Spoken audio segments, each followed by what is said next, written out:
मैं सबसे पहले अल्लाह सुब्हाना व तआला का शुक्र अदा करता हूं कि अल्लाह सुब्हाना व तआला ने हैदराबाद की आवाम में मजलिस इत्तेहादुल मुस्लिमीन के लिए जो मोहब्बत थी उसमें और इजाफा फरमाया और अल्लाह ने हैदराबाद की आवाम के ज़रिए मजलिस इत्तेहादुल मुस्लिमीन को हैदराबाद की पार्लियामेंट की सीट से एक तारीखी कामयाबी से हमको हमकिनार किया।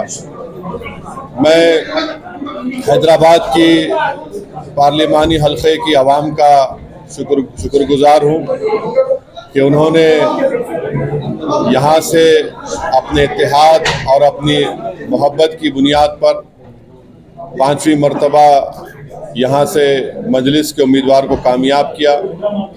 मैं तमाम आवाम का शुक्रगुजार हूँ, ख़ास तौर से ख़वातीन का, महिलाओं का, कि उन्होंने अपने वोट से और अपनी मोहब्बतों से यहाँ से एक तारीख़ी कामयाबी MIM पार्टी को दिलवाई।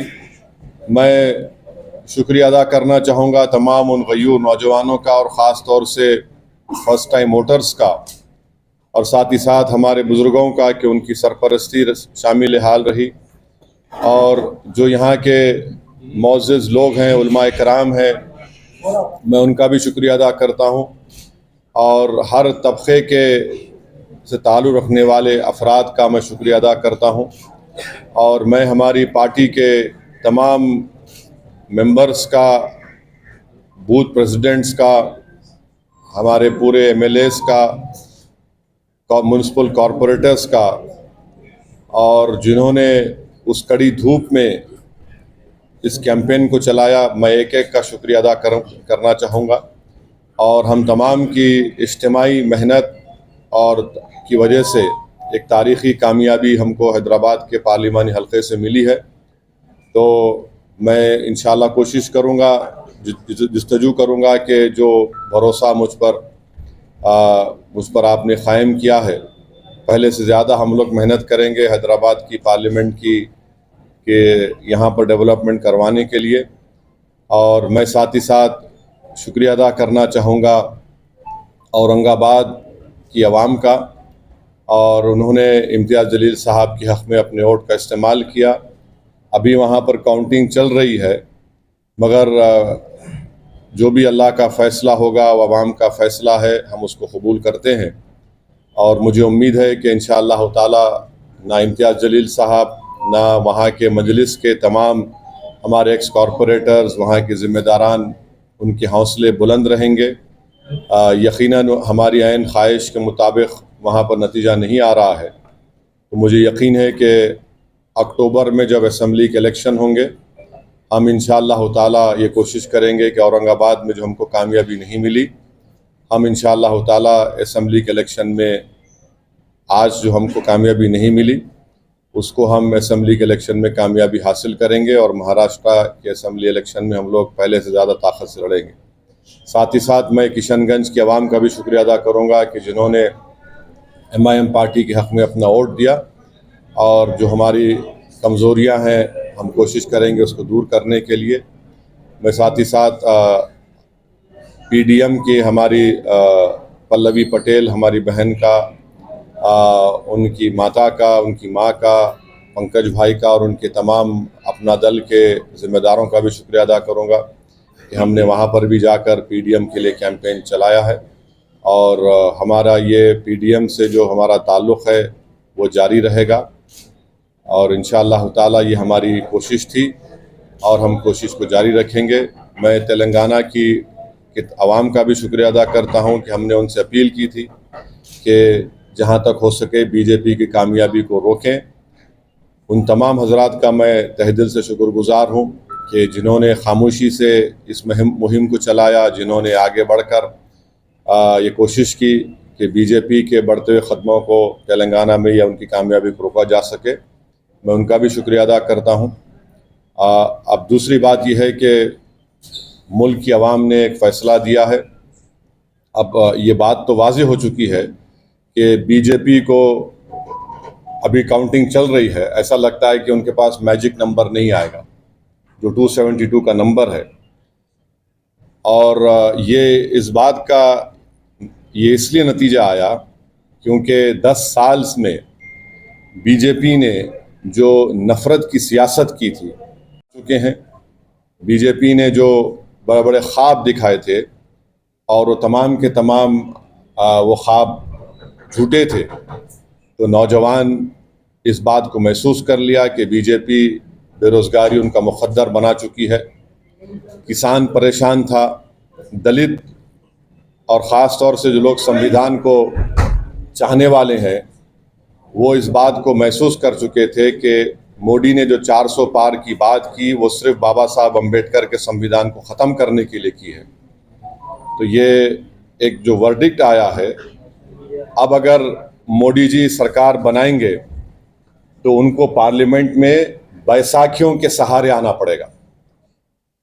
उनको पार्लियामेंट में बैसाखियों के सहारे आना पड़ेगा और वो भी बड़ा अच्छा नज़ारा होगा देखने के लिए, क्योंकि 300-400 पार, बल्कि माशाल्लाह से इतने जो आप लोग यहाँ पर जमा हैं, आप लोगों ने भी कहा था एक एक का नाम अगर लेके बोलो 450, किसी ने कहा 400। तो अंग्रेजी में एक कहावत है, you will have to eat the crow now, माने आपको कौवा खाना पड़ेगा। तो अब नहीं मालूम खाएंगे नहीं खाएंगे, मगर कहावत है।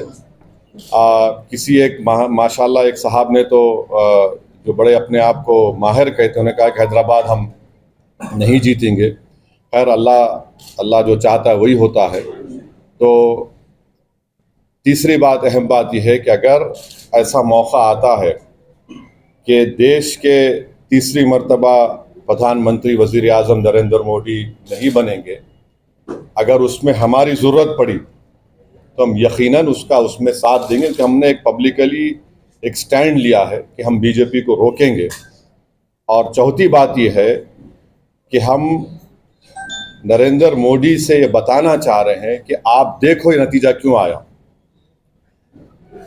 उनको सेल्फ इंट्रोस्पेक्शन करने की ज़रूरत है और हम उम्मीद करते हैं कि पिछले 4 साल से जो लोग जेलों में सड़ रहे हैं उनकी फ़ौरन रिहाई अमल में लाई जाएगी क़ानूनी तरीक़े से।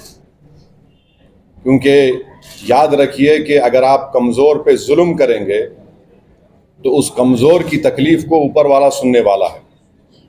तो अब नहीं मालूम कि फाइनल काउंटिंग होने के बाद कितने सीट बीजेपी लाएगी, मगर मुझे लगता है कि इंशाअल्लाह ताला वो मैजिक नंबर बीजेपी नहीं लाएगी। और क्या होगा, कल क्या होगा, परसों क्या होगा, तो ये हमारा इनिशियल रिएक्शन है। मैं आपके ज़रिए से रेवंत रेड्डी को मुबारकबाद देता हूँ कि उनकी पार्टी 8 लोकसभा सीट पर कामयाबी हासिल की और महबूब नगर में भी हमने भी कोशिश की, कुछ 3000 वोट चिल्लर वोट से उनको कामयाबी नहीं मिली। सिकंदराबाद में मेजॉरिटी कम हुई है और अफसोस की बात यह है कि बहुत से मुकामात पर पार्लियामेंट कॉन्स्टिट्यूंसी में खोलो प्रमोद है तो बहुत से मुकामात पर हम ये देखे हैं कि टीआरएस के लोग ओपनली बीजेपी को सपोर्ट कर रहे थे। ये भी आवाम के सामने आ गया। ये क्यों किए मेरे को नहीं मालूम। ये एज अ पॉलिटिकल स्ट्रेटजी उनकी बहुत गलत स्ट्रेटजी थी। अब इसका क्या खमियाजा उनको अदा करना पड़ेगा वो जानते हैं, मगर ये बात फैक्ट है। तो ये 4-5 चीज़ें मुझे आप तक कहना था। अब आपके पास कोई सवाल, एक सुनिए, आपके पास 5 से 10 मिनट का वक़्त है। मेरे को नमाज़ पढ़ना है मगरिब की, बशीर साहब को भी पढ़ना है, और मगरिब का नमाज जो सुनो भाई सुनो, जो नेशनलिज्म के नाम पर उन्होंने जो धोखा दिया और चीन के बारे में नरम रवैया, बेरोजगारी, किसान, महंगाई, और जो प्राइम मिनिस्टर और बीजेपी की तरफ से जो कम्युनल अगली कैंपेन चलाया गया, उसका नतीजा आज आप देख रहे हैं।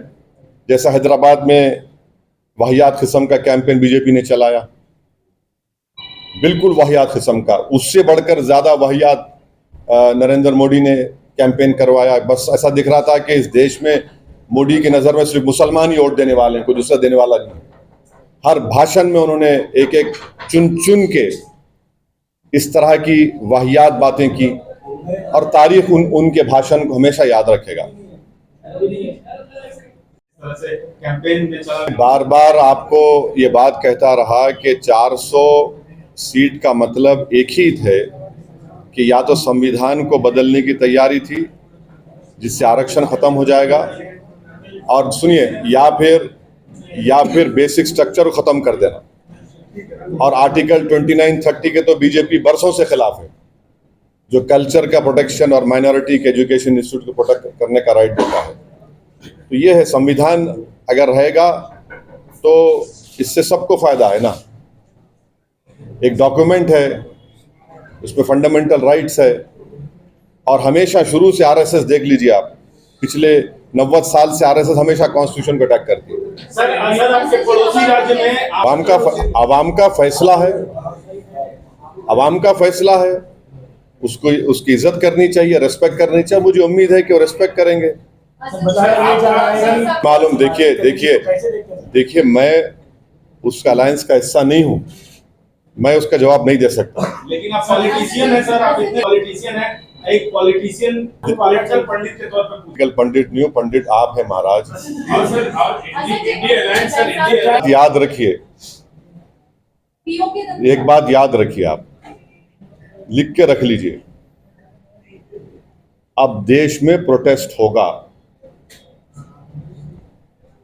इसको आप नहीं रोक सकेंगे। आप देखेंगे किसान का एक मामला है, महाराष्ट्र में मराठा रिजर्वेशन है, ये सब चीजें हैं। आप किसी को, अगर आप बिल्ली को भी अगर आप एक कमरे में बंद करके ढक लेंगे ना दीवार की तरफ, तो बिल्ली कमरे में भागेगी, मगर एक वक्त आएगा बिल्ली अपना प्रोटेक्शन खड़े हो जाएगी। तो ये 10 साल का ये उनका नतीजा, और खास तौर से 5 साल में जो उनका रवैया रहा है, तो बैसाखियों का आप लिटरल मीनिंग मत ले लीजिए।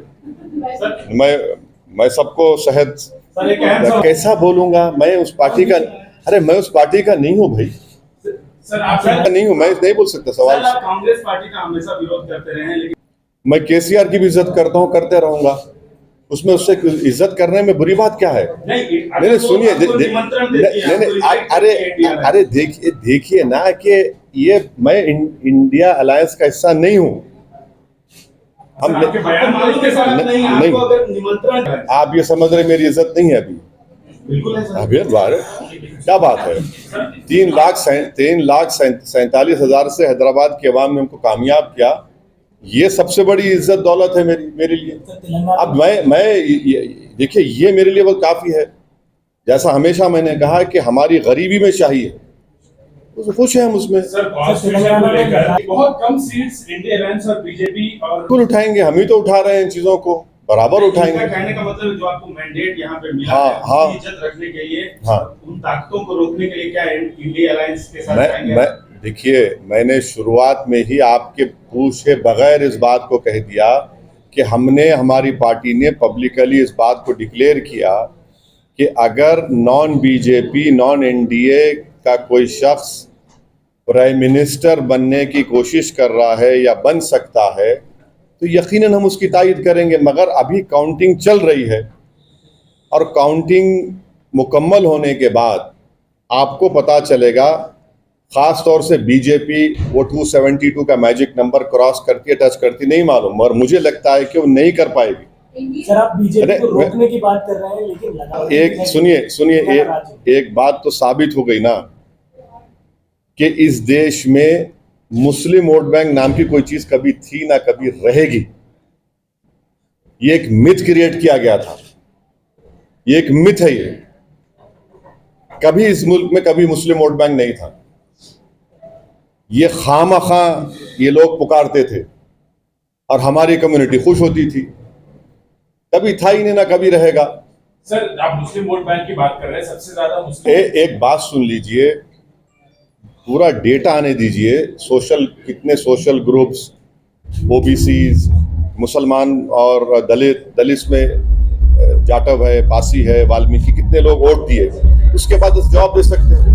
मगर एक रिजल्ट तो आया ना। सर तेलंगाना में 8 सीटें और कम हो जाएगा, कल से आप देखेंगे उनकी ताकत कम हो जाएगी, किसकी ताकत?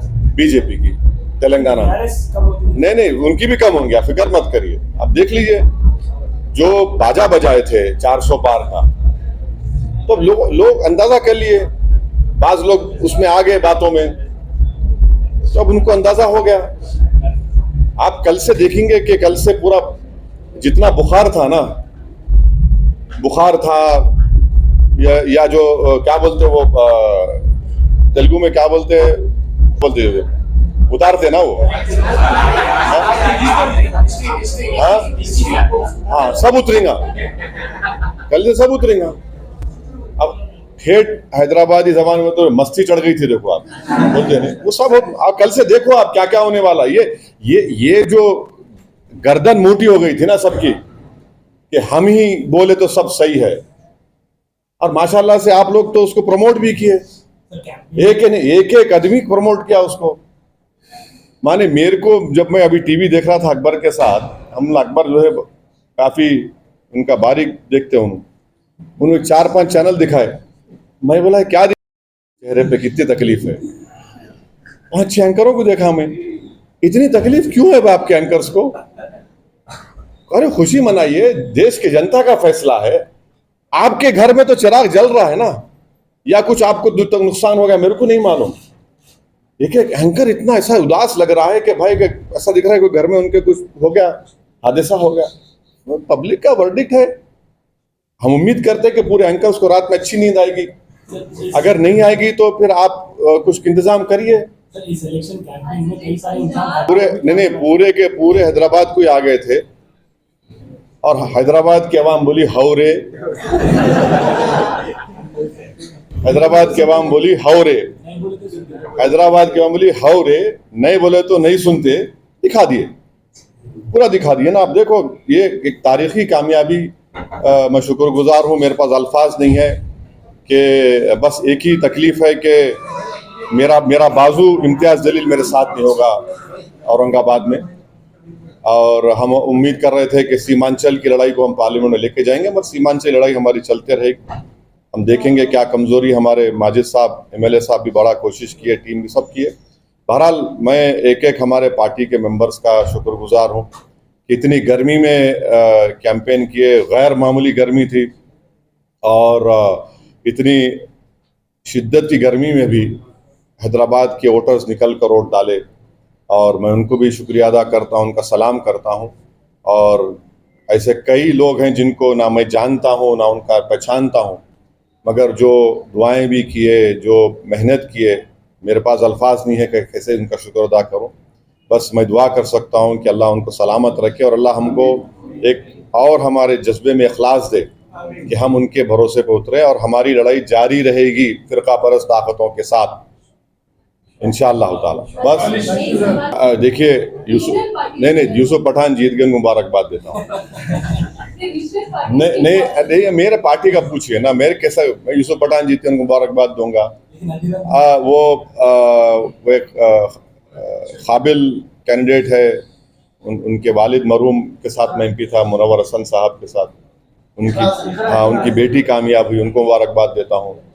चंद्रशेखर आज़ाद रावण कामयाब हुए नगीना से, मैं उनको मुबारकबाद देता हूँ।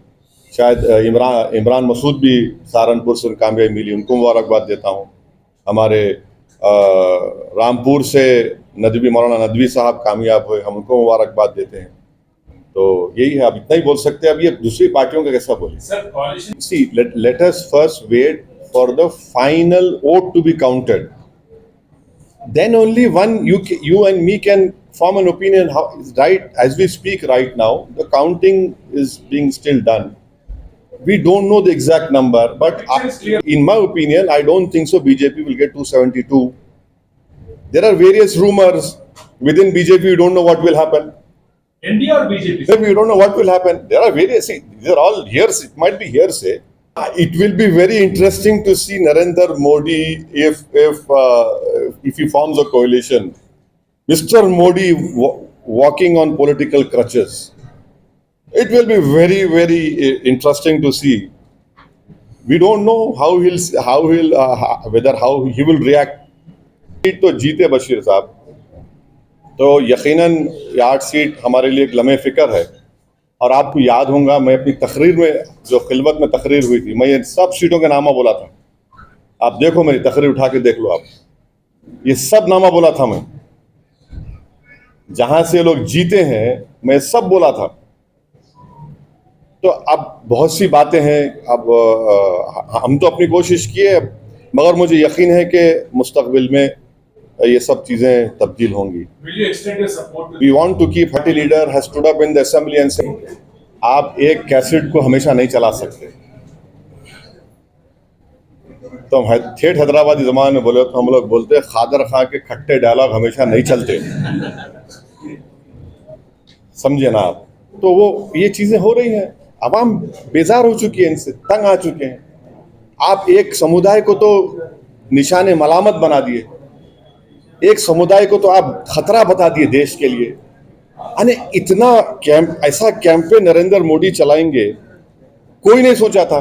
बल्कि मैं आपको बोल रहा हूँ, जितने जो नॉन बीजेपी मेंबर वोटर्स थे, वो मेरे को फोन करके बोले, मेरे को अकबर को बुला लो कि हम आपको वोट डाल रहे। क्यों डाल रहे हम पूछे, तो बोले इनके भाषण से। एक नहीं बल्कि कईयों लोग बोले कि ये चीज हमको नहीं चाहिए। ठीक है, थैंक यू।